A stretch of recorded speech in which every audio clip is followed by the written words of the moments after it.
First unit understanding kinship studies.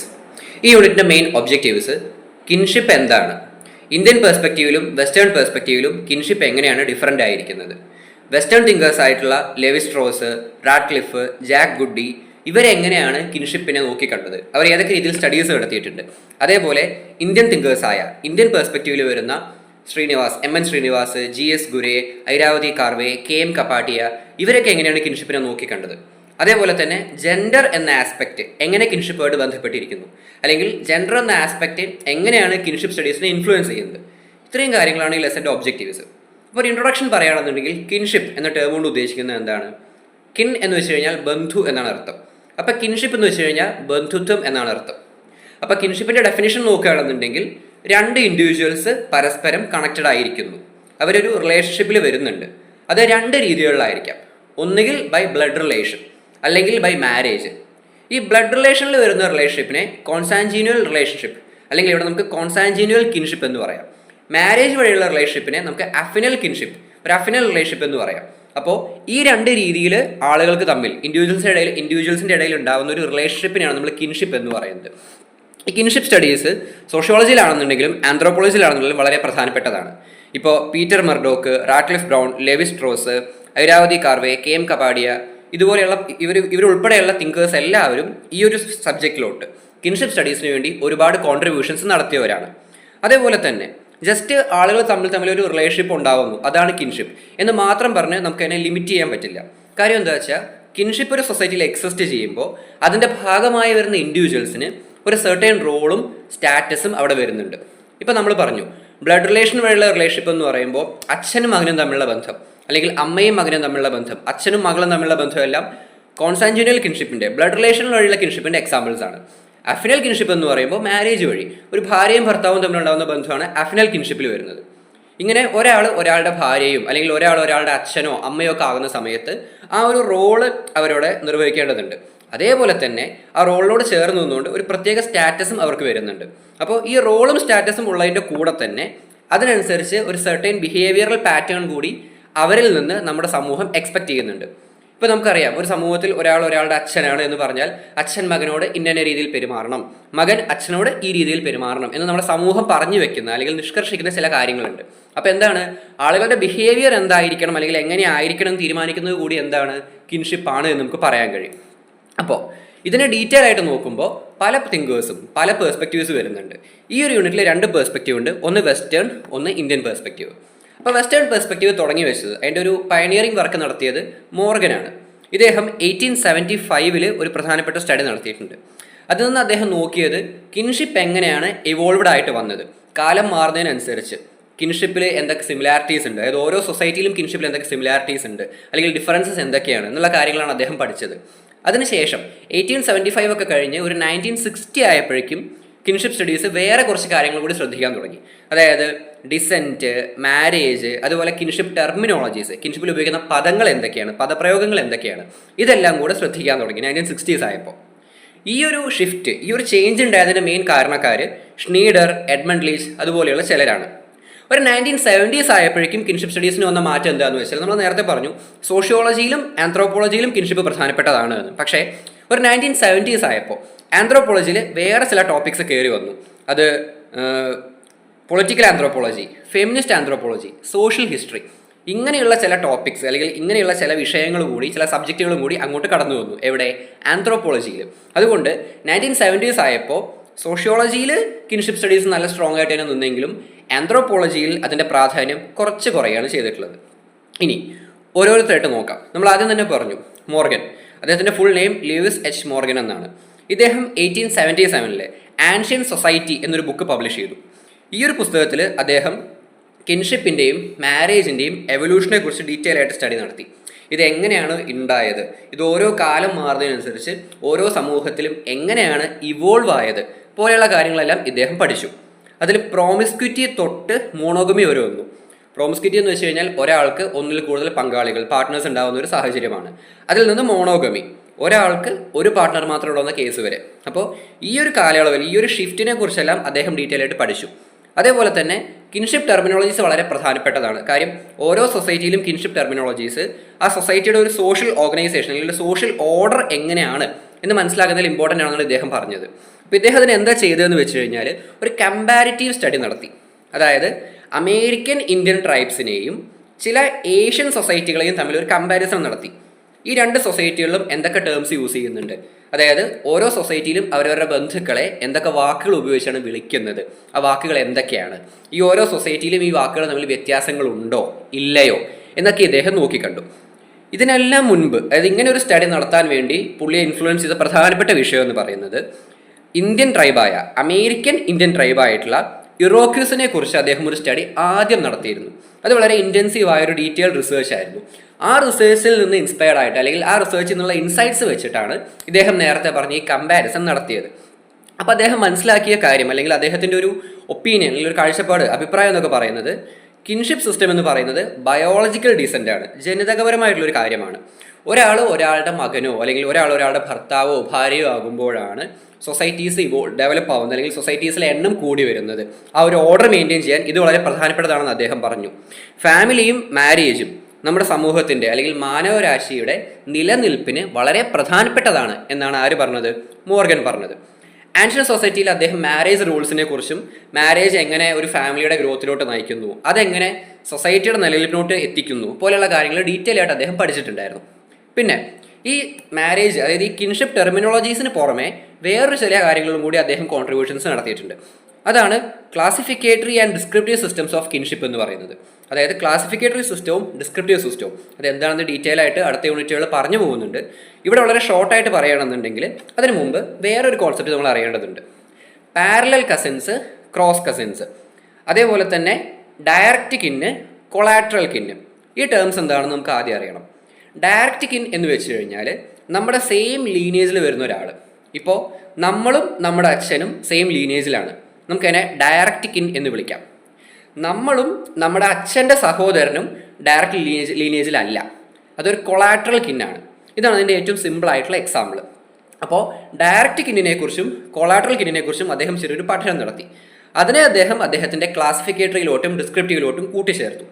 അങ്ങനെ അദ്ദേഹം പറയുന്ന കാര്യം എന്താണെന്ന് വെച്ച് കഴിഞ്ഞാൽ, ഒരു ക്ലാസിഫിക്കേറ്ററി സിസ്റ്റം ഓഫ് കിൻഷിപ്പ് എക്സിസ്റ്റ് ചെയ്യുന്നിടത്ത് ഡയറക്റ്റ് കിന്നിനും കൊളാട്രൽ കിന്നിനും ഒരേ പേരായിരിക്കും, അല്ലെങ്കിൽ ഒരേ ടെർമിനോളജി ആയിരിക്കും. ജസ്റ്റ് സിമ്പിളായിട്ട് പറയുകയാണെങ്കിൽ, ക്ലാസിഫിക്കേറ്ററി സിസ്റ്റം ഓഫ് കിൻഷിപ്പ് ഉള്ളൊരു സ്ഥലത്ത് നമ്മുടെ അച്ഛനും അച്ഛൻ്റെ സഹോദരനും ഒരേ പേരായിരിക്കും. ഈ ഒരേ പേര് എന്നതുകൊണ്ട് പ്രധാനമായിട്ട് ഉദ്ദേശിക്കുന്നത് ഒരേ സ്ഥാനം എന്നാണ്. ഇപ്പം നമ്മുടെ അച്ഛന് കൊടുക്കുന്ന സ്ഥാനം, അതേ റെസ്പെക്റ്റ് അച്ഛൻ്റെ സഹോദരനും കൊടുക്കുന്നു. അതാണ് ഇതുകൂടെ പ്രധാനമായിട്ട് ഉദ്ദേശിക്കുന്നത്. അവിടെ ടേമും ഒന്നായിരിക്കും, നമ്മൾ വിളിക്കുന്ന പദവും ഒന്നായിരിക്കും എന്ന് പറയുന്നുണ്ട്. പക്ഷേ അതിൻ്റെ ഒരു കോർ എന്ന് പറയുന്നത് ആ സ്ഥാനം, പൊസിഷനെ കുറിച്ചാണ്. ഇനി ഡിസ്ക്രിപ്റ്റീവ് സിസ്റ്റത്തിൽ വരികയാണെന്നുണ്ടെങ്കിൽ ഡയറക്റ്റ് കിന്നിനും കൊളാട്രൽ കിന്നിനും, അതായത് എക്സാമ്പിൾ ആണെങ്കിൽ നമ്മുടെ അച്ഛനും അച്ഛൻ്റെ സഹോദരനും വ്യത്യസ്തമായ ടേംസ് ആയിരിക്കും നമ്മൾ യൂസ് ചെയ്യുന്നുണ്ടായിരിക്കുക. കോമൺ ആയിട്ടുള്ള കാര്യം, അതാണ് ഡിസ്ക്രിപ്റ്റീവിൽ പറയുന്നത്. ഇനി നമ്മൾ നേരത്തെ പറഞ്ഞു പാരലൽ കസിൻസ്, ക്രോസ് കസിൻസ് എന്ന്. പാരലൽ കസിൻസ് എന്ന് വെച്ച് കഴിഞ്ഞാൽ നമ്മുടെ അച്ഛൻ്റെ സഹോദരൻ്റെ മക്കൾ, അതേപോലെ അമ്മയുടെ സഹോദരിയുടെ മക്കൾ, ഇവരെ നമുക്ക് എന്ത് വിളിക്കാം? പാരലൽ കസിൻസ് എന്ന് വിളിക്കാം. ഇനി ക്രോസ് കസിൻസ് എന്ന് പറയുന്നത് അച്ഛൻ്റെ സഹോദരിയുടെ മക്കൾ, അതേപോലെ അമ്മയുടെ സഹോദരൻ്റെ മക്കൾ. ഇപ്പോൾ നമ്മൾ പാരലൽ കസിൻസിനെയും ക്രോസ് കസിൻസിനെയും കുറച്ചും കൂടി ഒരു മലയാളി കോണ്ടെക്സ്റ്റിലേക്ക്, കേരളത്തിൽ മനസ്സിലാവുന്ന രീതിയിൽ പറയുകയാണെന്നുണ്ടെങ്കിൽ നമ്മൾ അമ്മാവൻ്റെ മോള്, മുറപ്പെണ്ണ്, ആ ഒരു രീതിയിലൊക്കെ പറയും. അപ്പോൾ ഈ ഒരു മുറപ്പെണ്ണ് എന്ന് പറയുന്നത് ഒരു ക്രോസ് കസിനാണ്. ഈ മുറപ്പെണ്ണ് അല്ലാതെ വരുന്ന നമ്മുടെ കസിൻ ഒരു പാരലൽ കസിനാണ്. അപ്പോൾ ഇവിടെ ഇദ്ദേഹം പറഞ്ഞത് എന്താണെന്ന് വെച്ചാൽ, പല കിൻഷിപ്പ് ഗ്രൂപ്പുകളിലും പല സൊസൈറ്റികളിലും ക്രോസ് കസിൻ മാരേജ് അലൗഡാണ്. ഇപ്പോൾ കേരളത്തിൽ മുറപ്പെണ്ണിനെ കല്യാണം കഴിക്കുക എന്നൊരു സിസ്റ്റം നിലനിന്നിരുന്നു, ഇപ്പോഴും അതുണ്ടെന്ന് പറയാം. അങ്ങനെ പറയുന്ന പോലെ ക്രോസ് കസിൻ മാരേജ് പല സൊസൈറ്റികളിലും അലൗഡാണ്. പക്ഷേ പാരലൽ കസിൻസിൻ്റെ മാരേജ് പല സൊസൈറ്റികളിലും അലൗഡല്ല. ഇതിന് പല എക്സെപ്ഷൻസും വന്നിട്ടുണ്ട്, ഇങ്ങനെ അല്ലാത്ത സാഹചര്യങ്ങളും ഉണ്ട്. പക്ഷേ കോമൺ ആയിട്ടുള്ളൊരു കാര്യം ഇതാണെന്നാണ് അദ്ദേഹം സമർത്ഥിച്ചത്. ഇനി രണ്ടാമത്തെ ആൾ AR റാറ്റ്ക്ലിഫ് ബ്രൗൺ ആണ്. ഇവിടെ റാറ്റ്ക്ലിഫ് ബ്രൗൺ എന്ന് പറയുന്ന ആന്ത്രോപോളജിസ്റ്റ് അദ്ദേഹം മെയിനായിട്ടും ഫോക്കസ് ചെയ്തത് മാരേജ് വഴിയുള്ള റിലേഷൻഷിപ്സിനെ കുറിച്ചായിരുന്നു. നേരത്തെ ആൾ മോർഗൻ ഫോക്കസ് ചെയ്ത ടെർമിനോളജീസിലും മാരേജിലും ആണെന്നുണ്ടെങ്കിൽ ഇദ്ദേഹം പ്രൈം ഫോക്കസ് കൊടുത്തത് മാരേജിനും അഫിനിറ്റിയിലും തന്നെയായിരുന്നു. ഇദ്ദേഹം മാരേജ് വഴി ഒരു ഫാമിലി എങ്ങനെ ഉണ്ടാവുന്നു, ഒരു ഫാമിലിയിലെ മെമ്പേഴ്സ് എങ്ങനെയായിരിക്കും എന്നൊക്കെ അദ്ദേഹം പറയുന്നുണ്ട്. ഒരു ഫാമിലി, ഒരു എലമെൻ്ററി ഫാമിലി എന്ന് പറയുന്നതിൽ ഒരാളും അയാളുടെ ഭാര്യയും മക്കളും ഉണ്ടായിരിക്കും. ഇനി അതല്ല എന്നുണ്ടെങ്കിൽ ഒരു കോമ്പൗണ്ട് ഫാമിലി എടുത്ത് നോക്കിക്കഴിഞ്ഞാൽ ഒരാളും അയാളുടെ ഭാര്യയും അല്ലെങ്കിൽ ഒന്നിൽ കൂടുതൽ ഭാര്യമാരും അവരുടെ മക്കളും ഉണ്ടായിരിക്കും എന്ന് പറഞ്ഞു. പോളിഗമിയും പോളിഗമി മോണോഗമി എന്താണെന്നൊക്കെ ഇനി പറയുന്നത് തന്നെയാണ്. അപ്പോൾ ഒരു എലമെൻ്ററി ഫാമിലിയെക്കുറിച്ചും കോമ്പൗണ്ട് ഫാമിലിയെക്കുറിച്ചും റാറ്റ്ക്ലിഫ് ഇവിടെ സംസാരിച്ചിട്ടുണ്ട്. ഇതേപോലെ തന്നെ അദ്ദേഹം ഒരു കാര്യം പറഞ്ഞു, എല്ലാ സൊസൈറ്റിയിലും അല്ലെങ്കിൽ ഓരോ സൊസൈറ്റിയിലും മാരേജ് അല്ലെങ്കിൽ മാരേജിൻ്റെ പാറ്റേൺ ഡിഫറൻ്റ് ആയിരിക്കും. നമുക്കറിയാം കോംപ്ലക്സ് ആയിട്ടുള്ള ഒരു സൊസൈറ്റിയാണ് നമ്മുടേത്. അപ്പോൾ ഓരോ സ്ഥലത്തും ഓരോ രീതിയിലായിരിക്കും കാര്യങ്ങൾ കൊണ്ടുപോവുക. മാരേജിലും ഒരു എക്സെപ്ഷനും ഇല്ല. പല നാട്ടിലും പല രീതിയിലായിരിക്കും മാരേജ് എന്നാണ് റാറ്റ്ക്ലിഫ് അവകാശപ്പെട്ടത്. അതേപോലെ തന്നെ അദ്ദേഹം പറഞ്ഞത് ഒരു പ്രധാനപ്പെട്ട പോയിന്റ്, ഒരു സൊസൈറ്റിയിൽ ഒരു റിലേഷൻഷിപ്പ് ഉണ്ടാവുന്നു. ഇപ്പോൾ കിൻഷിപ്പ് എന്ന് പറയുന്നത് എന്താണ്? ഒരു റിലേഷൻഷിപ്പ് തന്നെയാണ്. അപ്പോൾ ഒരു സൊസൈറ്റിയിൽ ഒരു കിൻഷിപ്പ് ഉണ്ടാവുമ്പോൾ രണ്ടുപേരും തമ്മിൽ ബന്ധപ്പെട്ടിരിക്കുമ്പോൾ അത് ഒരു സോഷ്യൽ റിലേഷൻഷിപ്പാണ്. ആ സോഷ്യൽ റിലേഷൻഷിപ്പിന് അതിൻ്റേതായ ഒരു പർപ്പസ് ഉണ്ടായിരിക്കും. ഒരു സൊസൈറ്റിയിൽ രണ്ടുപേരും തമ്മിൽ ഒരു യൂണിയനിലാവുമ്പോൾ, ഒരു റിലേഷൻഷിപ്പിലാവുന്നുണ്ടെങ്കിൽ അതിന് കൃത്യമായൊരു സോഷ്യൽ പർപ്പസ് കൂടി ഉണ്ടായിരിക്കും. അങ്ങനെയുള്ള ഒരു സിസ്റ്റമാണ് കിൻഷിപ്പ് സിസ്റ്റം എന്നാണ് ഇദ്ദേഹം പറഞ്ഞത്. അപ്പോൾ എന്താണ്, കിൻഷിപ്പിനെ ഒരു ബയോളജിക്കൽ കേസ് എന്നുള്ള രീതിയിൽ മാത്രമല്ലാതെ ഒരു സൊസൈറ്റൽ ആസ്പെക്റ്റും കൂടി കൊടുത്ത് സൊസൈറ്റിയിലുള്ള രണ്ടാളുകൾ തമ്മിലുള്ള ബന്ധം അങ്ങനെ ഒരു രീതിയിലും കൂടിയാണ് ഇവിടെ റാറ്റ്ക്ലിഫ് ബ്രൗൺ നോക്കി കണ്ടിട്ടുള്ളത്. പിന്നെ ഇദ്ദേഹം ക്ലാൻ എന്താണ്, ലീനിയേജ് എന്താണ്, അങ്ങനത്തെ ടേംസിനെ കുറിച്ചും പറഞ്ഞിട്ടുണ്ട്. അപ്പോൾ ക്ലാൻ എന്ന് പറയുന്നത് it's usually a group of people who claim to belong to a kin group on the basis of an ancestor who may or may not have existed. അപ്പോൾ ക്ലാൻ എന്ന് പറയുന്നത് കുറച്ച് ആളുകളുടെ ഒരു കൂട്ടമാണ്. അവർ വിശ്വസിക്കുന്നത് എന്താണെന്ന് വെച്ച് കഴിഞ്ഞാൽ ഞങ്ങളെല്ലാവരും ഒരു ആൻസിസ്റ്ററിൽ നിന്നുണ്ടായതാണ്. നമ്മുടെ എല്ലാവരുടെയും പൂർവികൻ ഒന്നാണ്.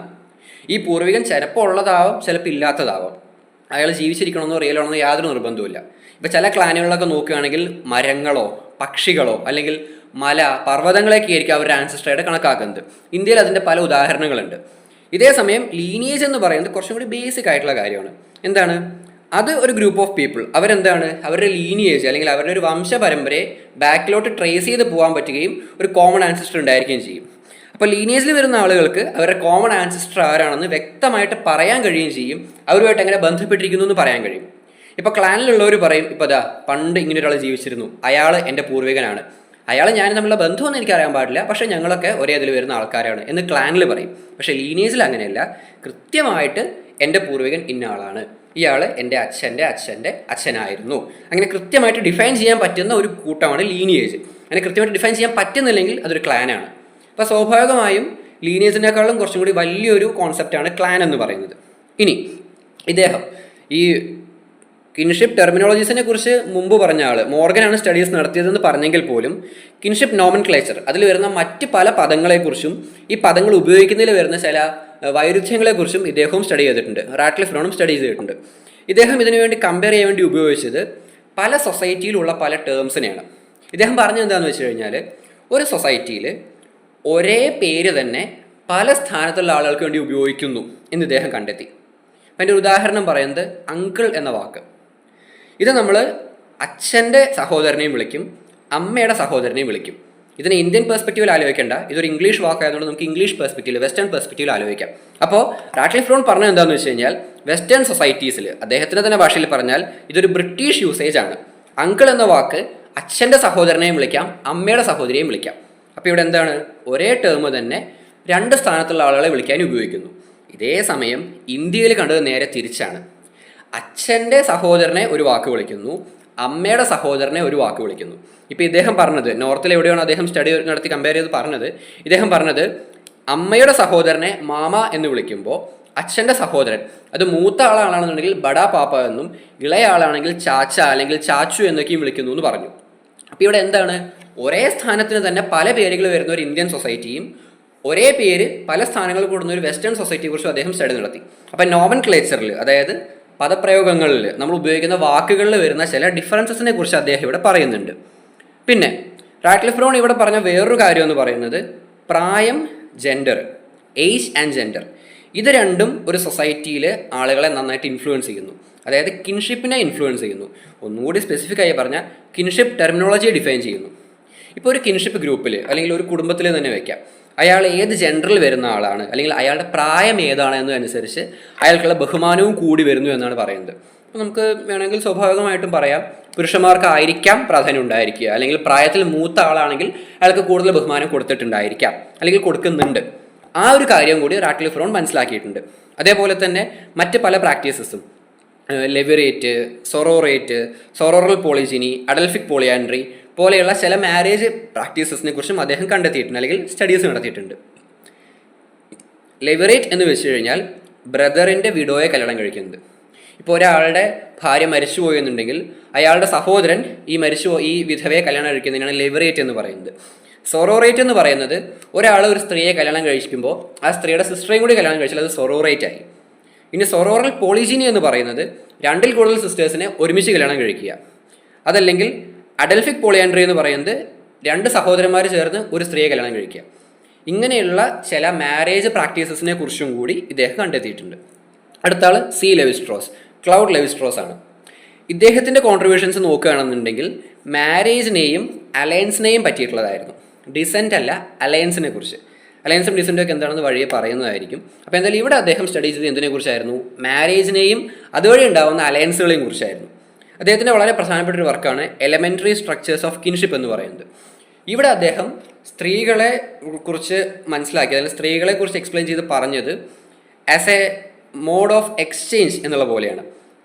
He speaks of the principle of exchange of women through marriage.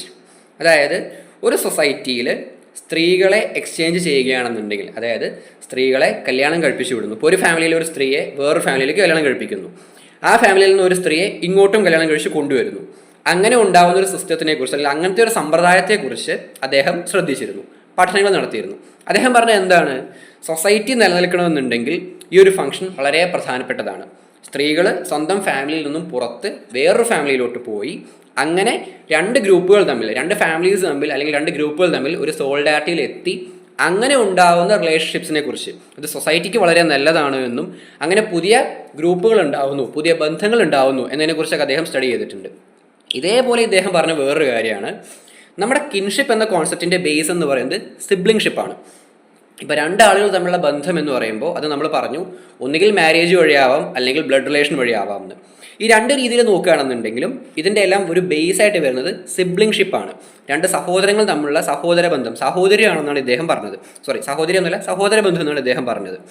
ഇദ്ദേഹം പറഞ്ഞത് എന്താണെന്ന് വെച്ചാൽ, ഏതൊരു കിൻഷിപ്പ് സിസ്റ്റം നോക്കുകയാണെങ്കിലും, ഏത് സൊസൈറ്റിയിലെ കിൻഷിപ്പ് സിസ്റ്റം നോക്കുകയാണെങ്കിലും കോമൺ ആയിട്ടുള്ള ചില കാര്യങ്ങൾ ഉണ്ടായിരിക്കും. ഉദാഹരണത്തിന് prohibition of incest, exogamy, residence after marriage. ഇത്തരം കാര്യങ്ങളെല്ലാം പല സൊസൈറ്റികളിലും ഏതാണ്ട് ഒരേപോലെ എക്സിസ്റ്റ് ചെയ്യുന്നു എന്നാണ് പറയുന്നത്. ഇൻസെസ്റ്റ് എന്താണെന്ന് വെച്ച് കഴിഞ്ഞാൽ INCEST, ഇൻസെസ്റ്റ് എന്ന് പറയുന്നത് നമ്മുടെ സമൂഹത്തിൽ ഒരിക്കലും 2 ആളുകൾ തമ്മിൽ ഒരു ലൈംഗിക ബന്ധത്തിൽ ഏർപ്പെടാൻ പാടില്ല എന്ന് പറയുന്ന ഒരു ഗ്രൂപ്പാണ് ഇൻസെസ്റ്റ് എന്ന് പറയുന്നത്. ഇപ്പോൾ ഒരു ഉദാഹരണത്തിന് അച്ഛനും മകളും തമ്മിൽ, അല്ലെങ്കിൽ 2 സഹോദരങ്ങൾ തമ്മിൽ ഉണ്ടാകുന്ന ഒരു ലൈംഗിക ബന്ധത്തിനെയാണ് ഇൻസെസ്റ്റ് എന്ന് പറയുന്നത്. ഇത് ഭൂരിഭാഗം എല്ലാ സമൂഹങ്ങളിലും, അല്ലെങ്കിൽ എല്ലായിടത്തും തന്നെ പറയാം, തടയുന്ന, അല്ലെങ്കിൽ ആളുകൾ സമ്മതിക്കാത്ത, ഒരിക്കലും അക്സെപ്റ്റ് ചെയ്യാത്ത ഒരു സംഭവമാണ്. ഇതേപോലെ എക്സോഗമി മിക്കവാറും സൊസൈറ്റികളിലും, ഇപ്പോൾ കുറച്ച് പ്രിമിറ്റീവ് സൊസൈറ്റികൾ എടുത്ത് നോക്കുകയാണെന്നുണ്ടെങ്കിൽ കൂടുതലും കാണാൻ പറ്റും. ഒരു ഗ്രൂപ്പിൽ നിന്നുള്ള ഒരാളെ കല്യാണം കഴിക്കുക മിക്കവാറും വേറൊരു ഗ്രൂപ്പിലെ ആളായിരിക്കും. ഒരു ക്ലാനിലെ ഒരാൾ മാരേജ് ചെയ്യുന്നത് വേറൊരു ക്ലാനിലെ ആളായിരിക്കും. കാരണം എന്താ വെച്ചാൽ അവർ വിശ്വസിക്കുന്നത് ആ ക്ലാനിലെ എല്ലാവരും ഒരേ ആൻസിസ്റ്ററിൽ നിന്ന് വന്നതാണ് എന്നുകൊണ്ട് തന്നെയാണ്. അതുകൊണ്ട് വേറൊരു തൻ്റെ ഗ്രൂപ്പിൽ നിന്ന് പുറത്തുള്ള ഒരാളെ കല്യാണം കഴിക്കുന്ന സിസ്റ്റമാണ് എക്സോഗമി എന്ന് പറയുന്നത്. ഇതേപോലെ റെസിഡൻസ് ആഫ്റ്റർ മാരേജിന് ശേഷം ഇവർ എവിടെയാണോ താമസിക്കുന്നത്, അത് പുരുഷൻ്റെ വീട്ടിലാണോ അല്ലെങ്കിൽ സ്ത്രീയുടെ വീട്ടിലാണോ, അത് രണ്ടും അല്ലാതെ വേറൊരു റെസിഡൻസിലാണോ, ഇത്തരം കാര്യങ്ങളെല്ലാം യൂണിവേഴ്സലാണ്. യൂണിവേഴ്സൽ മീൻസ് എല്ലാ സൊസൈറ്റികളിലും എല്ലാ കിൻഷിപ്പ് സിസ്റ്റത്തിലും ഇതിനെക്കുറിച്ചെല്ലാം പറഞ്ഞു പോകുന്നുണ്ട്. ഇത്തരം കാര്യങ്ങളെക്കുറിച്ചും ആര് പറഞ്ഞിട്ടുണ്ടായിരുന്നു? ലെവിസ്ട്രോസ് പറഞ്ഞു. ഇദ്ദേഹം പിന്നെയും എടുത്തു പറഞ്ഞു, മാരേജ് എന്ന് പറയുന്ന ഒരു സൊസൈറ്റിയിൽ വളരെ പ്രധാനപ്പെട്ട ഒരു കാര്യമാണ്. കാര്യം അതുവഴിയാണ് റീപ്രൊഡക്ഷൻ ഉണ്ടാവുന്നത്, കൂടുതൽ കുട്ടികൾ ഉണ്ടാവുന്നു, അതുവഴി സമൂഹത്തിൻ്റെ അംഗസംഖ്യ കൂടുന്നു എന്നല്ല, സമൂഹത്തിലെ അംഗങ്ങൾ തമ്മിലുള്ള ബന്ധം കൂടുതൽ ഊട്ടി ഉറപ്പിക്കുന്നു, സോഷ്യൽ സോളിഡാരിറ്റി ഉണ്ടാവുന്നു എന്നൊക്കെ അദ്ദേഹം പറഞ്ഞു. പക്ഷേ ഇദ്ദേഹത്തിൻ്റെ ഈ ഒരു കൺസെപ്റ്റിന് ഒരുപാട് പേര് എതിർക്കുകയും ചെയ്തിട്ടുണ്ട്. കാര്യം എന്താ വെച്ചാൽ ഷ്നീഡറേയും ബൂണിനെയും പോലുള്ള ചില തിങ്കേഴ്സ് ഇതിനെ എതിർത്ത് പറഞ്ഞു, അല്ലെങ്കിൽ ചില സ്കോളേഴ്സ് ഇങ്ങനെയൊന്നും അല്ല, ഇങ്ങനെ അല്ലാത്ത ചില എക്സാമ്പിൾസും ഉണ്ട് എന്നാണ് എടുത്തു പറഞ്ഞത്. ഒരു ഉദാഹരണം പറയുകയാണെന്നുണ്ടെങ്കിൽ, സുളു വിഭാഗത്തിൻ്റെ ഇടയിൽ കല്യാണം കഴിക്കുന്നത് 2 സ്ത്രീകൾ തമ്മിലായിരിക്കും. ഒരാണും പെണ്ണും അല്ല, 2 സ്ത്രീകൾ തമ്മിൽ കല്യാണം കഴിക്കും. എന്നിട്ട് എന്താ ചെയ്യാന്ന് വെച്ചാൽ, അതിൽ ഏതെങ്കിലും ഒരു സ്ത്രീയെ അവരുടെ വിഭാഗത്തിലുള്ള ഏതെങ്കിലും ഒരു പുരുഷൻ പ്രഗ്നൻ്റ് ആക്കും. എന്നിട്ട് ആ കുട്ടിയെ ഈ 2 സ്ത്രീകളും ചേർന്ന് വളർത്തുന്നു എന്നാണ് പറയുന്നത്. അത് എന്തുകൊണ്ട് നടക്കുന്നുള്ളതിന് പല കാരണങ്ങളും ഉണ്ടായിരിക്കാം. അതേപോലെ തന്നെ നേറ്റീവ് അമേരിക്കൻസിൻ്റെ ഇടയിൽ, അവരെ പ്ലെയിൻ ഇന്ത്യൻസ് എന്നാണ് വിളിക്കുന്നത്. നേറ്റീവ് അമേരിക്കൻസ്, അമേരിക്കയുടെയും കാനഡയിലെയും പ്ലെയിൻസിൽ ജീവിക്കുന്ന ചില നേറ്റീവ് അമേരിക്കൻസ് ചെയ്യുന്ന ഒരു കാര്യമാണ് പുരുഷന്മാരും ട്രാൻസ് വെസ്റ്റൈറ്റ്സും തമ്മിലുള്ള റിലേഷൻഷിപ്പിനെ കുറിച്ച്. ട്രാൻസ് വെസ്റ്റൈറ്റ്സ് എന്ന് വെച്ച് കഴിഞ്ഞാൽ അവരുടെ ഓപ്പോസിറ്റ് സെക്സിനെ പോലെ പെരുമാറുക എന്നല്ല, ഓപ്പോസിറ്റ് സെക്സിന്റെ വസ്ത്രം ധരിക്കുന്ന അങ്ങനത്തെ ഗ്രൂപ്പിനെ കുറിച്ചാണ്. അപ്പോൾ എന്താണ് ഈ മാരേജ് എന്ന് പറയുന്നത് അത്ര യൂണിവേഴ്സൽ കാര്യമൊന്നുമല്ല, ഇത് പല സ്ഥലങ്ങളിലും പല രീതിയിലാണ്. പിന്നെ ലേവി-സ്ട്രോസിന്റെ പല കാര്യങ്ങളും തെറ്റാണ് എന്ന് ഷ്നീഡറിനെയും ബൂണിനെയും പോലെയുള്ളവർ ക്രിട്ടിസൈസ് ചെയ്തിരുന്നു. ഇപ്പോൾ ലേവി-സ്ട്രോസ് മാരേജിനും റീപ്രൊഡക്ഷനും ഒരുപാട് എംഫസൈസ് കൊടുക്കുന്നുണ്ട്. അങ്ങനെ മാത്രം കാണാൻ പാടില്ല എന്നൊക്കെ ഇവർ പറഞ്ഞിട്ടുണ്ട്. അടുത്ത ആള് ജാക്ക് ഗുഡി. ജാക്ക് ഗുഡി ഇത്രയും നേരം പറഞ്ഞ ആളുകളിൽ നിന്നെല്ലാം വളരെ ഡിഫറൻ്റ് ആയിട്ടുള്ള ഒരാളാണ്. ഡിഫറൻ്റ് ആയിട്ടുള്ള ആളെന്ന് വെച്ചാൽ ഏറ്റവും സിമ്പിളായിട്ട് പറയാം, നേരത്തെ പറഞ്ഞ മോർഗൻ്റെയും ലെവി-സ്ട്രോസിൻ്റെയും റാറ്റ്ക്ലിഫ് ബ്രൗണിൻ്റെയും എല്ലാം തിയറീസിനെ നന്നായിട്ട് ക്രിട്ടിസൈസ് ചെയ്താൽ ഇതൊന്നും ശരിയല്ല, അല്ലെങ്കിൽ ഒരു 19th സെഞ്ചുറി 20th സെഞ്ചുറിയിൽ ഉണ്ടായിട്ടുള്ള പല സ്റ്റഡീസിനെയും ഒരുപാട് വിമർശിച്ച പല തെറ്റുകളും ചൂണ്ടിക്കാണിച്ച ഒരാളാണ് ഇദ്ദേഹം. 1990 എഴുതിയിട്ടുള്ള ഒരു വർക്കാണ് the oriental, the ancient and the primitive. 1990 ഇതിൽ അദ്ദേഹം സ്റ്റഡി ചെയ്ത് പ്രധാനമായിട്ടും യുറേഷ്യയിലെ പ്രീ ഇൻഡസ്ട്രിയൽ സൊസൈറ്റികളെയും അതേപോലെ തന്നെ orient, China, Tibet, Sri Lanka, India, middle ഈസ്റ്റിൻ്റെ ചില ഭാഗങ്ങൾ, ഇവിടെയൊക്കെ കുറിച്ചാണ് അദ്ദേഹം സ്റ്റഡി നടത്തിയത്. കൂടി ഈ പറഞ്ഞ പോലെ തന്നെ മറ്റ് പലരുടെയും സ്റ്റഡീസിനെ ചാലഞ്ച് ചെയ്തുകൊണ്ട് നിങ്ങൾ പറഞ്ഞ പോലെ ഒന്നല്ല, വേറെയും കാര്യങ്ങളുണ്ട്, അല്ലെങ്കിൽ നിങ്ങൾ ശ്രദ്ധിക്കാതെ പോയ കാര്യങ്ങൾ പലതും ഉണ്ട് എന്ന് പറഞ്ഞ് കൊണ്ട് ഇത്തരം വിഭാഗങ്ങളുടെ ഇടയിൽ അല്ലെങ്കിൽ ഇത്തരം സ്ഥലങ്ങളിലാണ് സ്റ്റഡീസ് നടത്തിയത്. ഇദ്ദേഹം പറഞ്ഞൊരു കാര്യം എന്താണെന്ന് വെച്ച് കഴിഞ്ഞാൽ, ഈ 19th 20th സെഞ്ചുറികളിലെ ഈ ആന്ത്രോപോളജിസ്റ്റുകൾക്ക്, ലെവി-സ്ട്രോസ് ആയിക്കോട്ടെ, മോർഗൻ ആയിക്കോട്ടെ, അതുപോലെ ഇവർക്കെല്ലാം ഒരു കോമൺ ആയിട്ടുള്ള കാര്യം എന്താണെന്ന് വെച്ച് കഴിഞ്ഞാൽ, ഒരു ഈസ്റ്റേൺ ഭാഗം, ഒരു വെസ്റ്റേൺ പെർസ്പെക്റ്റീവ് കഴിഞ്ഞിട്ടുള്ള ഒരു ഈസ്റ്റ്, മറ്റ് ഭാഗങ്ങളെല്ലാം കുറച്ച് പ്രിമിറ്റീവാണ്, അല്ലെങ്കിൽ അവിടുത്തെ കാര്യങ്ങൾ പൊതുവേ ശരിയല്ല, അത് കുറച്ച് റിഗ്രസീവാണ്. വെസ്റ്റേൺ പെർസ്പെക്റ്റീവിനെ വെച്ച് നോക്കുമ്പോൾ ഇവിടുത്തെ കാര്യങ്ങൾ വളരെ മോശമാണ് എന്നൊരു പ്രീ കൺസീവ്ഡ് നോഷൻ അവർക്കുണ്ടായിരുന്നു. അതങ്ങനെയൊക്കെ തെറ്റാണ്, അങ്ങനെയൊന്നും അല്ല, അല്ലെങ്കിൽ നിങ്ങൾ പറയുന്നത് ഫുൾ ശരിയാണെന്ന് ഒരിക്കലും അംഗീകരിക്കാൻ പറ്റില്ല എന്നാണ് ജാക്ക് ഗുഡി പറഞ്ഞത്. കാര്യം ജാക്ക് ഗുഡി സ്റ്റഡി ചെയ്ത് ഈ ഏരിയയിൽ തന്നെയാണ്, അതുകൊണ്ട് അദ്ദേഹത്തിന് കൃത്യമായിട്ട് പറയാൻ കഴിയും എന്താണ് ശരി എന്താണ് തെറ്റെന്ന്. ഇദ്ദേഹം പറഞ്ഞത് എന്താണെന്ന് വെച്ച് കഴിഞ്ഞാൽ, ഏറ്റവും ആദ്യം പറഞ്ഞു, ലെവി-സ്ട്രോസ് പറഞ്ഞു എന്ത്, സ്ത്രീകളെ, അദ്ദേഹത്തിൻ്റെ പ്രിൻസിപ്പിളായിരുന്നു principle of exchange of women എന്ന് പറയുന്നത്. സ്ത്രീകളെ ഒരു കമ്മോഡിറ്റി ആയിട്ട് കാണാൻ പാടില്ല, ജസ്റ്റ് അവർക്ക് അവരുടേതായിട്ടുള്ള ഒരു അവകാശങ്ങളോ താല്പര്യങ്ങളോ ഒന്നുമില്ല. സ്ത്രീയാണെന്നുണ്ടെങ്കിൽ കല്യാണം കഴിപ്പിച്ചു വിടുന്നു, കുട്ടികളുണ്ടാവുന്നു, അവരെ സൊസൈറ്റിയെ ബിൽഡ് ചെയ്യാൻ സഹായിക്കുന്നു, ആ ഒരു രീതിയിൽ മാത്രം നോക്കിക്കാണാതെ അവർക്കും സ്വന്തമായിട്ടുള്ള കാര്യങ്ങളുണ്ട്, അവർ ജസ്റ്റ് ഒരു ഫാമിലിക്കോ അല്ലെങ്കിൽ മാരേജിനോ വേണ്ടി മാത്രം ജീവിക്കുന്ന വസ്തുക്കളല്ല, അങ്ങനെ വസ്തുവായിട്ട് അവരെ കൺസിഡർ ചെയ്യരുത് പോലെയുള്ള കാര്യമാണ് ഇദ്ദേഹം എടുത്തു പറഞ്ഞത്. അതേപോലെ തന്നെ ഈ ഈസ്റ്റ് ഭാഗങ്ങളിൽ, അതായത് ചൈന, ഇന്ത്യ, മിഡിൽ ഈസ്റ്റ് ഭാഗങ്ങളിലെല്ലാം എന്താണ്, പാട്രിലീനിയലാണ് സൊസൈറ്റി എന്നുണ്ടെങ്കിൽ പോലും, അതായത് പുരുഷനാണ് ലീനിയേജ് പിന്തുടർന്ന് വരുന്നതെന്നുണ്ടെങ്കിൽ പോലും സ്ത്രീകൾക്ക് അവരവരേതായിട്ടുള്ള പ്രാധാന്യം ഉണ്ടായിരുന്നു. വെസ്റ്റേൺ തിങ്കേഴ്സ് പറഞ്ഞത്, വെസ്റ്റേൺ പെർസ്പെക്റ്റീവിൻ്റെ പല ആളുകളും പറഞ്ഞത്, ഈസ്റ്റിലെല്ലാം കല്യാണം കഴിഞ്ഞാൽ സ്ത്രീകൾക്ക് സ്വന്തം വീടുമായി പിന്നെ യാതൊരു ബന്ധവുമില്ല, അതേപോലെ വരുന്ന വീടിലും അവർക്ക് വലിയ പ്രാധാന്യമില്ല, കാര്യം അവരവിടെ ജനിച്ചു വളർന്നവരല്ല, അതുകൊണ്ട് തന്നെ അവർക്ക് അവിടെയല്ല ഇവിടെയല്ല ഒരു എക്സ്റ്റൻഷ്യൽ ക്രൈസിസ് വരുന്നു എന്നൊക്കെ പറഞ്ഞിരുന്നു. പക്ഷെ അങ്ങനെയൊന്നല്ല, അവർക്ക് സ്വന്തം വീടുമായിട്ട് ഇപ്പോഴും ടൈസ് ഉണ്ട്, വന്നു കയറുന്ന വീടിലും അവർക്ക് അവരവരേതായിട്ടുള്ള എന്തുണ്ട്, ഒരു സ്റ്റാറ്റസും പദവിയും ഒക്കെ ഉണ്ട് എന്നാണ് ഇദ്ദേഹം വാദിച്ചത്.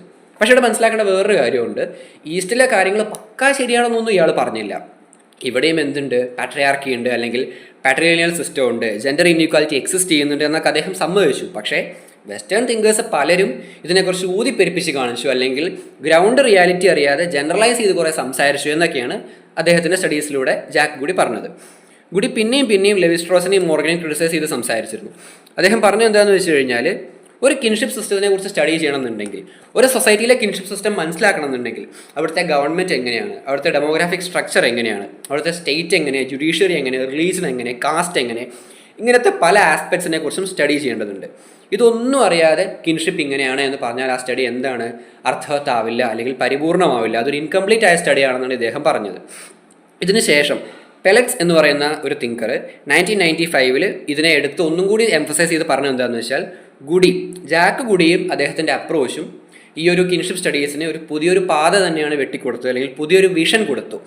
ഈ ഒരു വിഷൻ വഴി കിൻഷിപ്പിലോട്ട് കാസ്റ്റ്, റിലീജിയൻ, ക്ലാസ് തുടങ്ങിയ എലമെൻറ്റ്സ് കയറി വരുന്നു.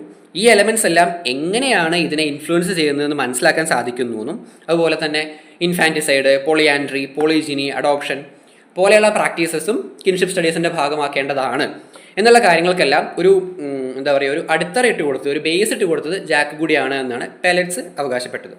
ഇനി ഇതിലടുത്ത ആൾ ഡേവിഡ് മുറേ ഷ്നേഡർ. ഇദ്ദേഹം ഒരു അമേരിക്കൻ ആന്ത്രോപോളജിസ്റ്റാണ്.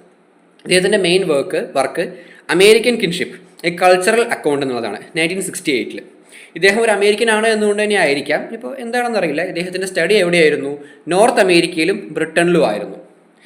ഈ ഷ്നീഡർ ഇദ്ദേഹത്തിൻ്റെ സ്റ്റഡിയെ ഒരു കൾച്ചറൽ അക്കൗണ്ടിലൂടെയാണ് നോക്കിക്കണ്ടത്. കാര്യം നമുക്ക് എല്ലാവർക്കും അറിയാം, കിൻഷിപ്പ് എന്ന് പറയുന്നത് പൂർണ്ണമായും അല്ലെങ്കിൽ ഒരു പരിധിവരെ ബയോളജിക്കൽ ഡിസെൻറ്റ് വഴി ഉണ്ടാകുന്നതാണ്. കല്യാണം വഴിയോ അല്ലെങ്കിൽ നമ്മൾ ആർക്ക് ജനിക്കുന്നു, ആരുടെ മകനായോ മകളായോ ജനിക്കുന്നു, അതിൻ്റെ ബേസിൽ ഉണ്ടാകുന്നതാണെന്ന് പറഞ്ഞു.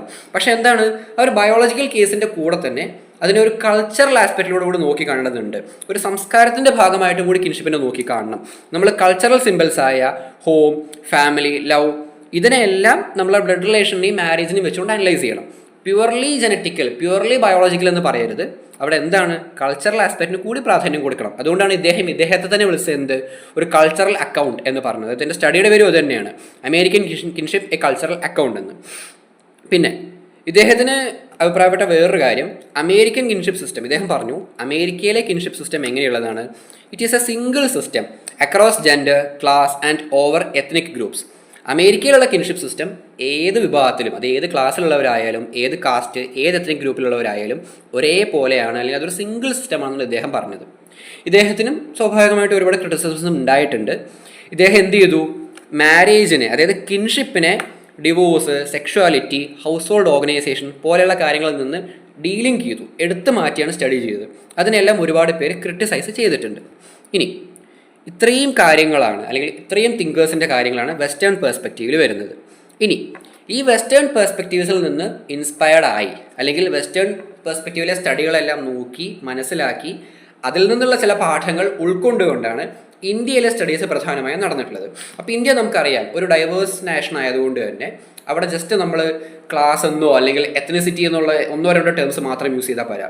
നമുക്കിവിടെ കാസ്റ്റ് ഉണ്ട്, റിലീജിയൻ ഉണ്ട്, ഓരോ വില്ലേജിലും കിൻഷിപ്പ് മാറി മാറി വരും, ഓരോ കാസ്റ്റിലും കിൻഷിപ്പും ഫാമിലിയും മാരേജും ഡിഫറെൻ്റ് ആയി വരും. അപ്പോൾ എന്താണ്, കുറച്ചുകൂടി എക്സ്ക്ലൂസീവായിട്ട് ഓരോന്നും തമ്മിലുള്ള ഡിഫറൻസ് എന്താണെന്ന് ഒരു ഡീറ്റെയിൽഡ് അനാലിസിസ് ആണ് വേണ്ടത് എന്നാണ് ഇന്ത്യൻ തിങ്കേഴ്സ് പറഞ്ഞത്.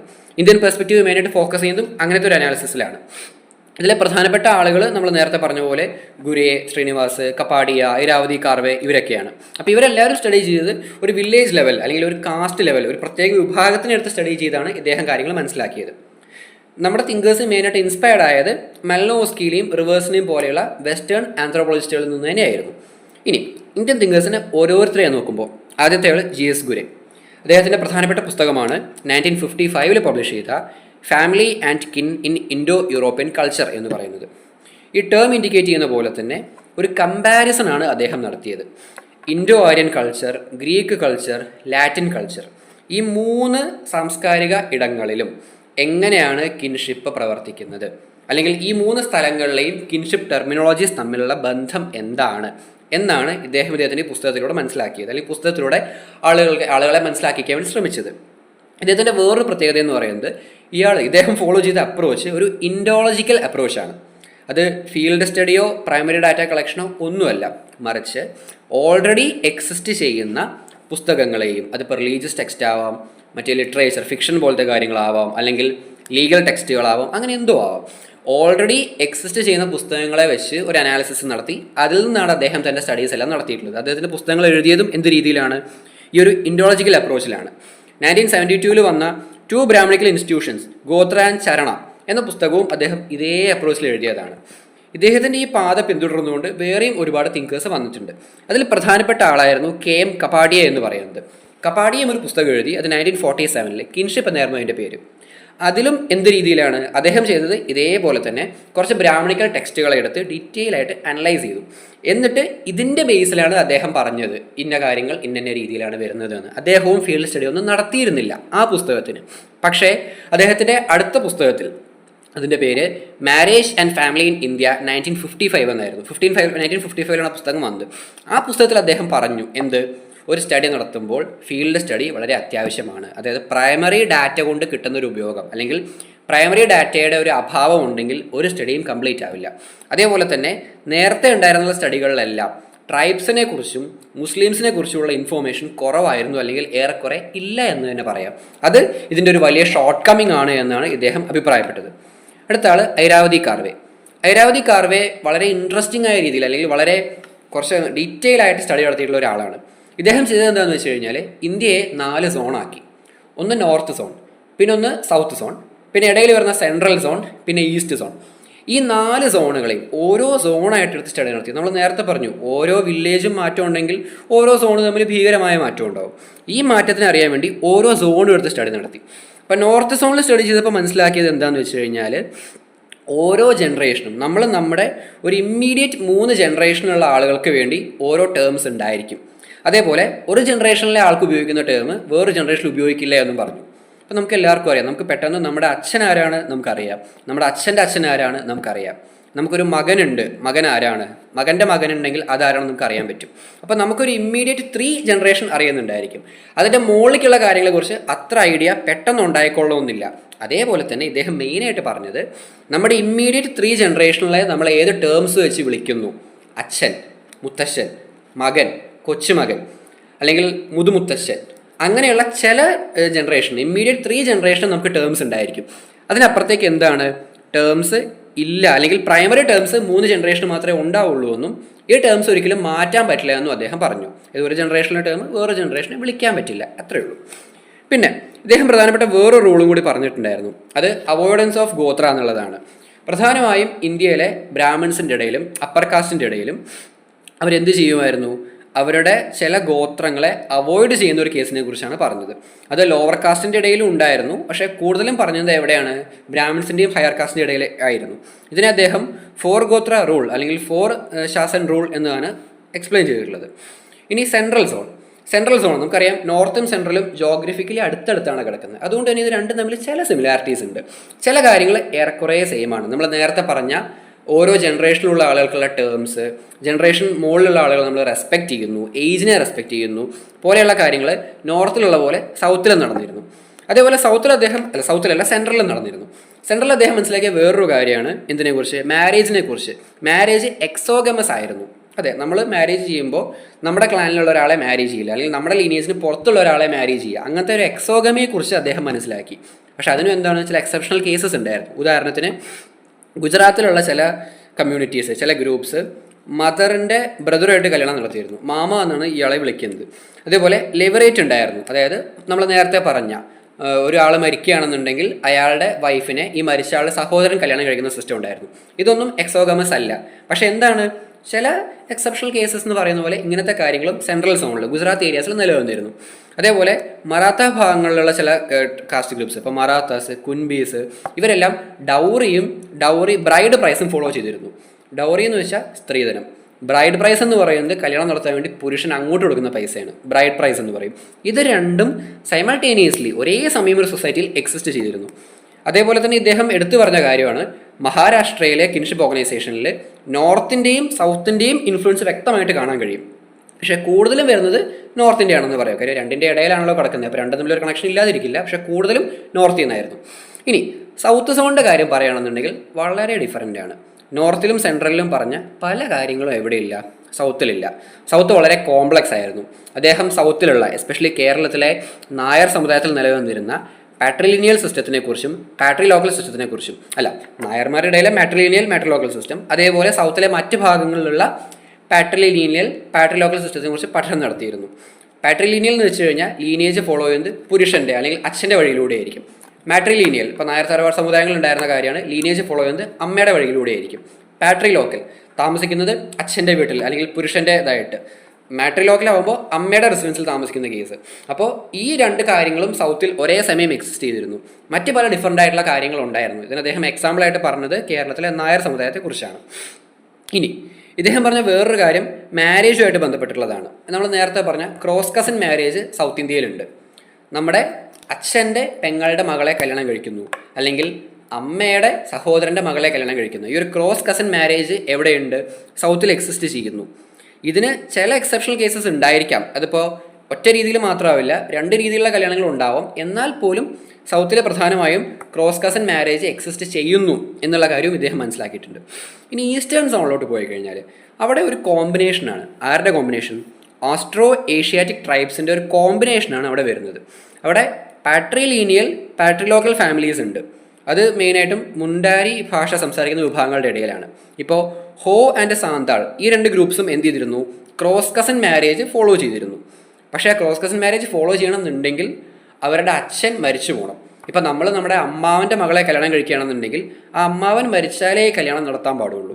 അതേപോലെ നമ്മൾ നമ്മുടെ അച്ഛൻ്റെ സഹോദരിയുടെ മകളെ കല്യാണം കഴിക്കുകയാണെങ്കിൽ ആ സഹോദരി മരിച്ചു പോകണം. മരിച്ചതിന് ശേഷം കല്യാണം കഴിക്കാം, ജീവിച്ചിരിക്കുന്നവരെ പാടില്ല എന്ന് പറയുന്നത്. അപ്പോൾ അവരെ കല്യാണം കൊണ്ട് മറ്റ് പല കാര്യങ്ങളും ഉദ്ദേശിക്കുന്നുണ്ടായിരിക്കാം. എന്താണെന്നുണ്ടെങ്കിലും ഇങ്ങനത്തെ ഒരു സിസ്റ്റമാണ് അവിടെ ഇവരുടെ ഇടയിൽ എക്സിസ്റ്റ് ചെയ്തിരുന്നത്. പിന്നെ ഹോ, മുണ്ട പോലുള്ള മറ്റ് ട്രൈബ്സ് എന്താണ്, എക്സോഗമസ് ആയിട്ടുള്ള ഗ്രൂപ്പ്സാണ്. അവരവരുടെ ആ ഒരു ക്ലാനിൽ നിന്ന് അല്ലെങ്കിൽ ഒരു ടോട്ടം എന്നൊക്കെ പറയാം, അതിൽ നിന്ന് പുറത്തുള്ള ഒരാളുമായിട്ട് മാത്രമേ വിവാഹം നടത്തിയിരുന്നുള്ളൂ. ഇവിടെയും എന്താണ്, നമ്മൾ കേരളത്തിലെ നായന്മാരുടെ കാര്യം പറഞ്ഞ പോലെ മാട്രിലിനിയൽ സൊസൈറ്റീസ് എവിടെയും എക്സിസ്റ്റ് ചെയ്തിരുന്നു.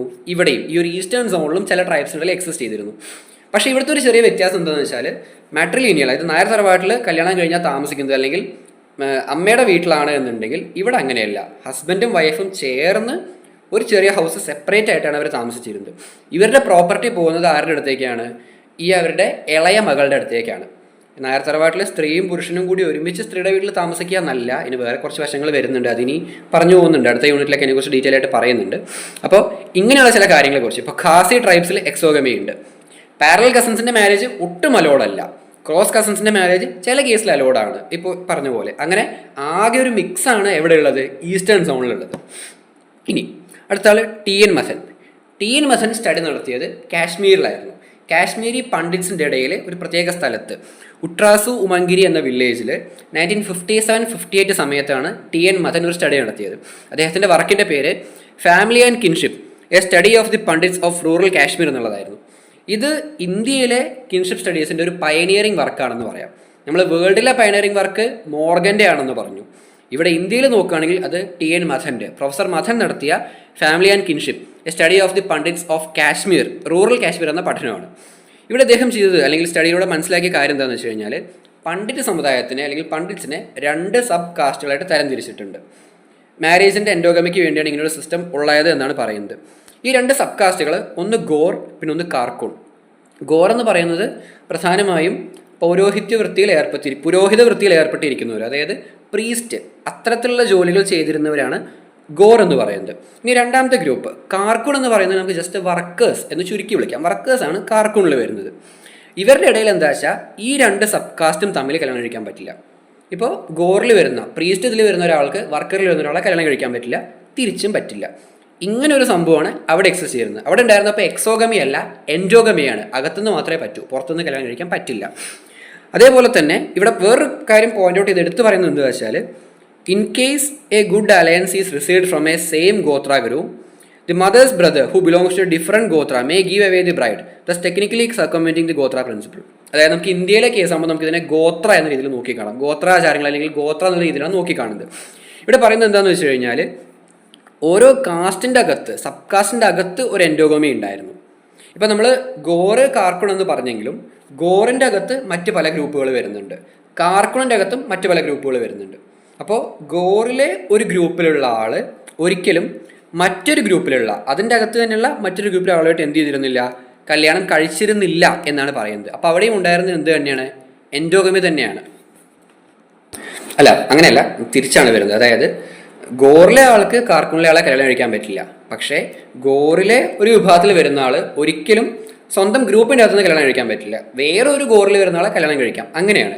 പക്ഷേ ഇതിന് ചില എക്സെപ്ഷണൽ കേസസ് വരുന്നു എന്നാണ് നേരത്തെ നമ്മൾ പറഞ്ഞിട്ടുണ്ടായിരുന്നത്. അതേപോലെ തന്നെ റെസിപ്രോക്കൽ മാരേജസ് നടന്നിരുന്നു.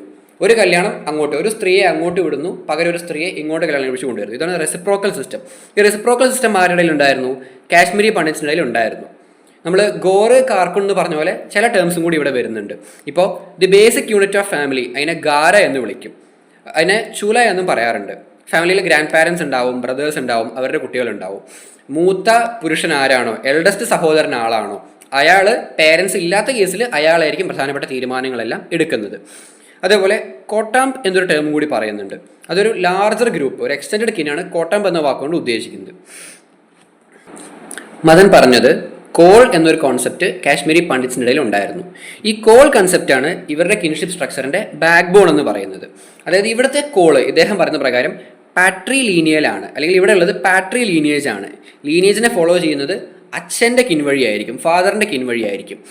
ഇവിടെ വൈഫ്സിന് അവരവരുടേതായിട്ടുള്ള ഒരു ഇമ്പോർട്ടൻസ് ഉണ്ടെന്നുണ്ടെങ്കിൽ പോലും വലിയ റോളൊന്നും അവർക്കില്ല. അവർ ആക്റ്റീവ് പാർട്ടിസിപ്പൻസ് ഒക്കെയാണ് ഫാമിലിയിൽ, പക്ഷെ അവർക്ക് അവരുടേതായ വലിയൊരു സ്ഥാനമൊന്നുമില്ല. പുരുഷൻ തന്നെയായിരുന്നു സുപ്പീരിയർ. അതേപോലെ തന്നെ ഒരാൾ കല്യാണം കഴിച്ചു കഴിഞ്ഞാൽ അയാളുടെ വൈഫിൻ്റെ ഫാമിലിയെ അയാളുടെ സ്വന്തം ഫാമിലിയായിട്ട് കൺസിഡർ ചെയ്യാനൊന്നും പോകുന്നില്ല. അവർക്ക് വലിയ ഇമ്പോർട്ടൻസ് ഒന്നും കൊടുത്തിരുന്നില്ല. അതുകൊണ്ട് തന്നെ അവിടെ ഒരു ഇന്നീക്വാലിറ്റി എക്സിസ്റ്റ് ചെയ്തിരുന്നു എന്ന് കൃത്യമായിട്ട് നമുക്ക് പറയാൻ കഴിയും. അതേപോലെ തന്നെ ഇവിടെ ഒരു പോയിന്റ് എന്താ വെച്ച് കഴിഞ്ഞാൽ, നമ്മൾ പറഞ്ഞു നമ്മൾ കല്യാണം കഴിച്ചാലും ആളുടെ ഫാമിലിയിലെ ആളുകളെ നമ്മൾ വലിയ ഇമ്പോർട്ടൻസ് കൊടുക്കില്ല എന്ന്. പക്ഷേ ആ ഫാമിലിയിലെ ആൾ, നമ്മുടെ വൈഫിൻ്റെ ഫാമിലി കുറച്ച് റിച്ച് ആണെന്നുണ്ടെങ്കിൽ വലിയ വിഷയമൊന്നുമില്ല, റെസ്പെക്റ്റും കാര്യങ്ങളൊക്കെ കൊടുക്കുന്നതിന് നോ പ്രോബ്ലം എന്നാണ് പറയുന്നത്. ഇനി മഥൻ ഇവിടെ പറയുന്ന വലിയൊരു പ്രധാനപ്പെട്ട ഇഷ്യൂ ആണ് സ്ത്രീകൾക്കെതിരെ ഉണ്ടാകുന്ന ഒരു ബയസിനെ കുറിച്ച്. നമ്മൾ നേരത്തെ വൈഫാവുമ്പോഴൊരു വിഷയം പറഞ്ഞു. അതേപോലെ തന്നെ ഈ പണ്ഡിറ്റ്സിൻ്റെ ഇടയിൽ, ഈ ഒരു കമ്മ്യൂണിറ്റിയുടെ ഇടയിൽ ചില പ്രോവേബ്സ് ഉണ്ടായിരുന്നു. അത് ഉദ്ദേശിക്കുന്നത് എന്താണ്? ഒരു സ്ത്രീ, ഒരു പെൺകുട്ടി ഉണ്ടായിക്കഴിഞ്ഞാൽ ഫാമിലിക്ക് അത്ര നല്ലതല്ല, കുറച്ച് ദോഷമാണ്, അല്ലെങ്കിൽ ഒരു ദുഃഖമാണ്. ഇതേസമയം പുരുഷനാണെങ്കിൽ, ആൺകുട്ടിയാണെങ്കിൽ അത് സന്തോഷം കൊണ്ടുവരുന്നു. ഇത്തരത്തിലുള്ള ചില പഴഞ്ചൊല്ലുകളും ചില ഫ്രേസസും എല്ലാം ആ സമൂഹത്തിൽ എക്സിസ്റ്റ് ചെയ്യുന്നു എന്നാണ് പറയുന്നത്. അതേപോലെ സ്ത്രീകളെ ഒരിക്കലും പഠിപ്പിക്കേണ്ട കാര്യമില്ല. അവർ ജസ്റ്റ് പഠിക്കേണ്ടത് എന്തിനു വേണ്ടിയാണ്? വീട്ടുജോലികൾ ചെയ്യാനാണ്, കല്യാണം കഴിപ്പിക്കാൻ വേണ്ടിയാണ്. അങ്ങനത്തെ ചില ആസ്പെക്റ്റിനെ കുറിച്ചും അദ്ദേഹം മനസ്സിലാക്കിയിട്ടുണ്ടായിരുന്നു. അത്തരത്തിലൊരു റിഗ്രസീവ് എന്ന് വെച്ചാൽ അന്നത്തെ കാലത്ത് അങ്ങനെയാണ് അവിടെ ഫോളോ ചെയ്തിരുന്നതാണ് അദ്ദേഹം സ്റ്റഡിയിലൂടെ മനസ്സിലാക്കിയത്. ഇനി ഇദ്ദേഹം നോക്കിക്കണ്ടത് ഈ സൊസൈറ്റിയുടെ ഇടയിൽ എങ്ങനെയാണ് പ്രോപ്പർട്ടി ഇൻഹെറിറ്റൻസ് ഉണ്ടായിരുന്നത് എന്നാണ്.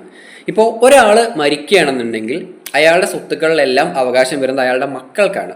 അയാളുടെ വിധവയ്ക്ക്, അതായത് ഈ മക്കളുടെ അമ്മയ്ക്ക് സ്വത്തിൽ ഒരു അവകാശമില്ല എന്നാണ് പറയുന്നത്. ഇത് കുറച്ച് യുണീക്കായ ഒരു കാര്യമായിരുന്നു മഥനെ സംബന്ധിച്ചിടത്തോളം.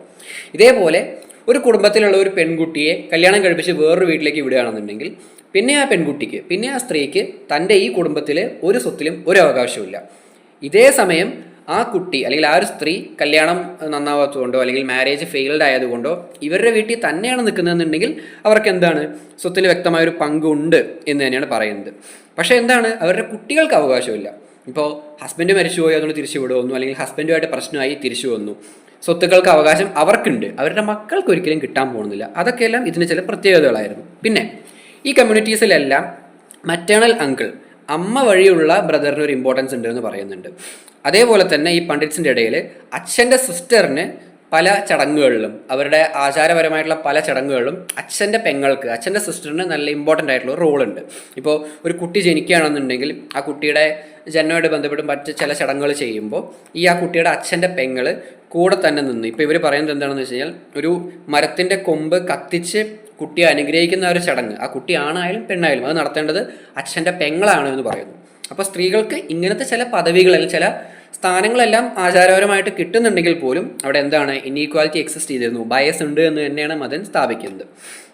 ഇനി അടുത്തത് പറയുന്നത് എം.എൻ. ശ്രീനിവാസനെ കുറിച്ചാണ്. എം.എൻ. ശ്രീനിവാസ് ഇന്ത്യൻ ആന്ത്രോപോളജിയിലെ ഒരു പയനിയർ ആണെന്ന് നമുക്ക് പറയാൻ കഴിയും.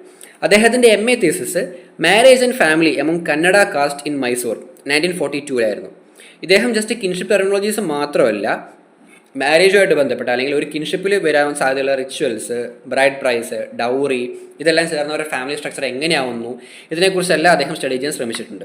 അദ്ദേഹം കൂർഗിൽ ഒരു വലിയ ഡീറ്റെയിൽഡ് ഫീൽഡ് സ്റ്റഡി നടത്തിയിട്ടുണ്ട്.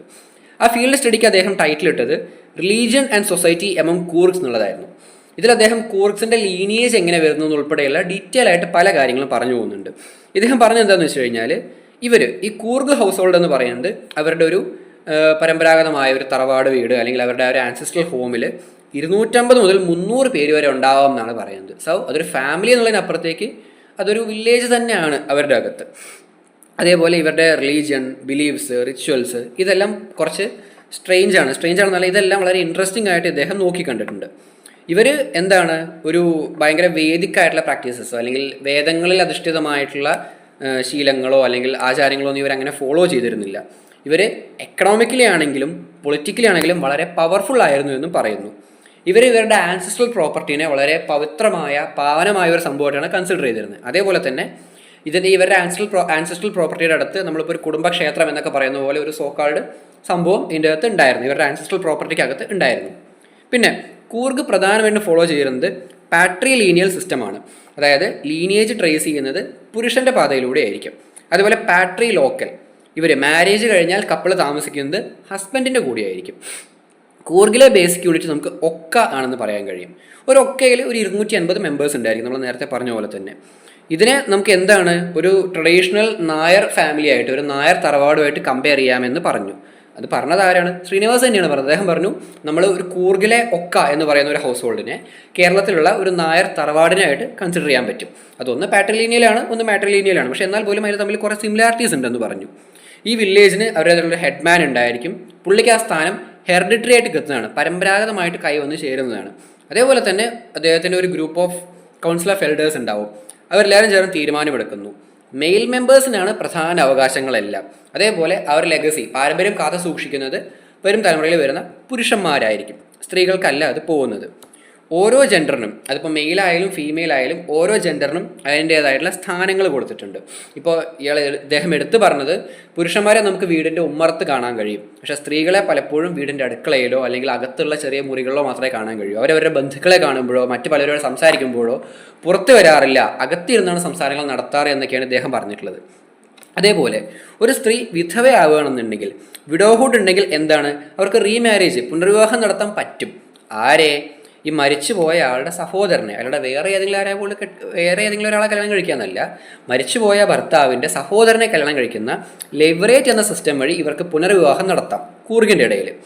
അതേപോലെ ഈ പുരുഷന്മാർ എന്താണ്, വേട്ടയാടലിലും മറ്റു കാര്യങ്ങളിലും ഹണ്ടിങ്ങിലെല്ലാം സ്കിൽഡ് ആയ ആളുകളായിരിക്കും, അല്ലെങ്കിൽ സ്കിൽഡ് ആയ ആളുകൾ ആയിരിക്കണം. ഇതേ സമയം അവർക്ക് പാട്ടും ഡാൻസും മറ്റ് കലാപരിപാടികളെല്ലാം ഇഷ്ടമാണ്. അവരുടെ വിളവെടുപ്പ് ഉത്സവം വരുന്ന സമയത്ത് അവർ മതപരമായ ചടങ്ങുകളിലെല്ലാം പങ്കെടുക്കാറുണ്ട്, നൃത്തം ചെയ്യാറുണ്ട്, പാട്ട് പാടാറുണ്ട്. സ്ത്രീകൾ ഇത് കുറച്ച് ദൂരെ നിന്ന് നോക്കിയെന്ന് കണ്ടാൽ മതി, അല്ലെങ്കിൽ കാണാറുണ്ട്. അതാണ് ഇവരുടെ സിസ്റ്റം. അപ്പോൾ നമ്മൾ കൺക്ലൂഡ് ചെയ്യുന്നതിന് മുമ്പ് ലാസ്റ്റ് ഒരു പോയിന്റ് പറയുന്നത്, എങ്ങനെയാണ് കിൻഷിപ്പ് സ്റ്റഡീസിൽ ജെൻഡർ എന്ന കാര്യം വരുന്നത്, ജെൻഡർ എങ്ങനെ കിൻഷിപ്പിൻ്റെ ഭാഗമാവുന്നു എന്നാണ്.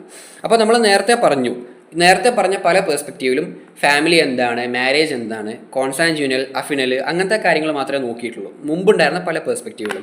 അതിനുശേഷം മാർക്സിസ്റ്റ്, പോസ്റ്റ് മോഡേൺ, ഫെമിനിസ്റ്റ് പോലെയുള്ള ചില പെർസ്പെക്റ്റീവ്സ് വന്നു. ഈ പെർസ്പെക്റ്റീവ്സിൽ സ്ത്രീകളെക്കുറിച്ച് വളരെ ഡീറ്റെയിൽ ആയിട്ടുള്ള സ്റ്റഡീസ് നടത്തിയിട്ടുണ്ടായി. അതായത് ജെൻഡർ എങ്ങനെ ഒരു മാറ്റർ ആവുന്നു, ജെൻഡർ ഏതാണെന്നുള്ളതനുസരിച്ച് ഒരു കിൻഷിപ്പ് സിസ്റ്റത്തിൽ അവരുടെ സ്ഥാനം തീരുമാനിക്കുന്നത് എങ്ങനെയാണ്, അവർ റിച്വൽസിലാണെന്നുണ്ടെങ്കിലും റിയൽ ലൈഫിലാണെങ്കിലും അവർക്ക് പവർ ഉണ്ടോ, പവർ ഇല്ലേ, അങ്ങനത്തെ കാര്യങ്ങളെക്കുറിച്ച് ഡീറ്റെയിൽ ആയിട്ട് ആര് പഠനം നടത്തി? ഇവർ പഠനം നടത്തിയിട്ടുണ്ട്, ഈ പുതിയ പെർസ്പെക്റ്റീവ്സുകാർ. ഇപ്പം അതിലെടുത്ത് പറയേണ്ട ഒരാൾ ലീല ദുബെയാണ്. ഇദ്ദേഹം ഒരു ഇന്ത്യയിലെ ലീഡിങ് ആന്ത്രോപോളജിസ്റ്റാണ്. ഇവരുടെ സ്വന്തം ജീവിതകഥയെ വെച്ച് തന്നെയും അതേപോലെ ഗോണ്ട് പോലെയുള്ള ട്രൈബ്സിൻ്റെ ഇടയിലെ സ്റ്റഡീസ് വെച്ചുമാണ് ഈ കാര്യത്തിനെക്കുറിച്ച് ഡീറ്റെയിൽ ആയിട്ട് അനലൈസ് ചെയ്തത്. ഇവർ പറഞ്ഞത് എന്താ വെച്ചാൽ, ഇവരുടെ കുട്ടിക്കാലത്ത് സ്ത്രീകളെ അല്ലെങ്കിൽ സ്ത്രീകളെ പഠിപ്പിക്കുന്നത് ഒരു അനാവശ്യ കാര്യമാണ്, അല്ലെങ്കിൽ അവരെ പഠിപ്പിക്കേണ്ടത് വീട്ടുജോലികളും മറ്റു കാര്യങ്ങളും, ഒരു മാരീഡ് ലൈഫ് എങ്ങനെ മുന്നോട്ട് കൊണ്ടുപോകണം തുടങ്ങിയ കാര്യങ്ങൾ മാത്രം പഠിപ്പിച്ചാൽ മതി. ഇനി അഥവാ നമ്മൾ സ്കൂളിലോട്ട് വിടുകയാണെന്നുണ്ടെങ്കിൽ അതിൻ്റെ ഒരു ഉപയോഗം എന്ന് പറയുന്നത് എങ്ങാനും ഹസ്ബൻഡൊക്കെ മരിച്ചു പോയി കഴിഞ്ഞാൽ പിടിച്ചു നിൽക്കാൻ വേണ്ടി മാത്രം, അങ്ങനെ മാത്രമേ വിദ്യാഭ്യാസത്തിന് കൺസിഡർ ചെയ്തിരുന്നുള്ളൂ. പക്ഷേ ഇവർ ലീല ദുബെ ഓർത്തെടുക്കുന്ന കാര്യം എന്താ വെച്ചാൽ, അവരെ പഠിപ്പിച്ചിരുന്ന പല ടീച്ചേഴ്സും എന്തായിരുന്നു, അൺമാരീഡ് ആയിരുന്നു, അല്ലെങ്കിൽ സിംഗിൾ വുമൺ ആയിരുന്നു എന്നും ഇവർ ഓർത്തെടുക്കുന്നുണ്ട്. ഇവർ പറയുന്നത് എന്താണെന്ന് വെച്ചാൽ, സ്ത്രീകളെ കൂടുതലും സോഷ്യലൈസ് ചെയ്തിരുന്നത് ഇവരുടേതായിട്ടുള്ള കസ്റ്റംസിലോട്ട് മാത്രമായിരുന്നു. അതായത് മറ്റ് പല കാര്യങ്ങളും നോക്കാതെ റിലീജിയസ് ആയ രീതികൾ അല്ലെങ്കിൽ കസ്റ്റമറി പ്രാക്ടീസസ് മാത്രം ഫോളോ ചെയ്യുന്ന ടൂൾസ് ആയിട്ട് ഇവരെ കൺസിഡർ ചെയ്തിരുന്നു എന്നാണ് ലീല ദുബെ മനസ്സിലാക്കിയിട്ടുള്ളത്.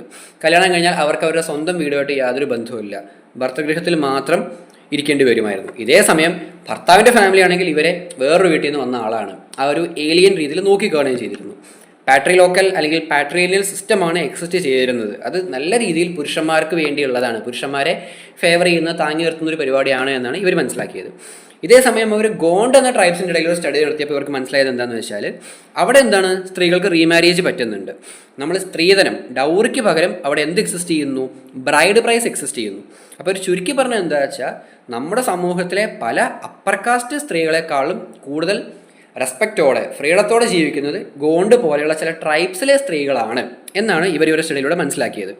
അവിടെയും അവർ കണ്ടൊരു കാര്യം എന്താണെന്ന് വെച്ച് കഴിഞ്ഞാൽ, ഇൻകം വളരെ പ്രധാനപ്പെട്ടതാണ്. ഒരു സ്ത്രീക്ക് ഇൻകം ഇല്ല എന്നുണ്ടെങ്കിൽ അവരുടെ കമ്മിങ് ജനറേഷനെ, അവരുടെ മക്കളെ ആശ്രയിച്ച് ജീവിക്കേണ്ടി വരും. അല്ലെങ്കിൽ അങ്ങനെ ഇല്ലെങ്കിൽ കുഴപ്പമില്ല, ഇൻകം ഉണ്ടെങ്കിൽ കുഴപ്പമില്ല, അല്ലെങ്കിൽ എന്താണ്, മക്കളെ ആശ്രയിച്ച് ജീവിക്കേണ്ടി വരുന്ന ഒരു കാര്യവും അവരൊരു ആന്ത്രോപോളജിസ്റ്റ് എന്ന രീതിയിൽ മനസ്സിലാക്കിയിട്ടുണ്ട്. ഇനി ജെൻഡറിൻ്റെ വേറൊരു ആസ്പെക്റ്റ് കൊണ്ടുവന്നിട്ടുള്ളത് ചില അമേരിക്കൻ സോഷ്യോളജിസ്റ്റുകളാണ്. ഇവരിവിടെ കൊണ്ടുവന്നത് ലെസ്ബിയൻ, ഗേ, ഒരു ആണും തമ്മിലൊരു ഫാമിലി ആണെന്നുണ്ടെങ്കിൽ അവരെങ്ങനെയാണ് അസോസിയേറ്റ് ചെയ്യുന്നത്, അവർ മാരീഡ് ആണെന്ന് പറയാൻ പറ്റുമോ, അവർക്കുണ്ടാകുന്ന കുട്ടി എങ്ങനെ ലെജിറ്റിമേറ്റ് ആവുന്നു, അല്ലെങ്കിൽ അവർക്കൊരു കുട്ടി ഉണ്ടാവുമോ, അവർക്കൊരു കുട്ടിയെ വളർത്താനുള്ള അവകാശം ഉണ്ടോ ഇല്ലയോ, ഇത്തരം കോംപ്ലക്സ് ആയ കാര്യങ്ങളെക്കുറിച്ച് ആണ് ഇവർ പ്രധാനമായിട്ടും സ്റ്റഡീസ് നടത്തിയിട്ടുള്ളത്. ഇതിപ്പോഴുമാണ് ഇവർ തമ്മിലുള്ള ഒരു കിൻഷിപ്പിനെ, ഇവരൊരു റിലേഷൻഷിപ്പിലാണെന്നുണ്ടെങ്കിൽ അതിനെ ഏത് രീതിയിൽ നമ്മൾ ഡിഫൈൻ ചെയ്യും? ബ്ലഡ് റിലേഷൻ വെച്ച് പറയണോ, കോൺസാൻജീനിയസ് ആണെന്ന് പറയണോ, അതോ അഫിനൽ ആണെന്ന് പറയണോ, മാരേജ് എന്ന് പറയാൻ പറ്റുമോ? അപ്പോൾ ഈ അൺകൺവെൻഷണൽ ആയിട്ടുള്ള കിൻഷിപ്പ് കാര്യങ്ങളെക്കുറിച്ച് ചില അമേരിക്കൻ സോഷ്യോളജിസ്റ്റുകൾ സ്റ്റഡീസ് നടത്തുകയും ചെയ്യുന്നുണ്ട്. അപ്പോൾ ഓവറാൾ വെസ്റ്റേൺ പെർസ്പെക്റ്റീവിലും ഇന്ത്യൻ പെർസ്പെക്റ്റീവിലും ഡിഫറൻ്റ് ആയിട്ടുള്ള രീതിയിലാണ് സ്റ്റഡീസ് നടത്തിയിട്ടുള്ളത്. സ്റ്റഡീസ് ആദ്യം തുടങ്ങിയത് വെസ്റ്റേണിലാണ്. കിൻഷിപ്പ് എന്താണ്, കിൻഷിപ്പ് ടെർമിനോളജീസ് എന്തൊക്കെയാണ്, ഓരോ സൊസൈറ്റിയിലും കിൻഷിപ്പ് എങ്ങനെയൊക്കെയാണ്, അതിൻ്റെ ഡിഫറൻസസ് എന്തൊക്കെയാണെന്നൊക്കെ അവർ മനസ്സിലാക്കിയിരുന്നു.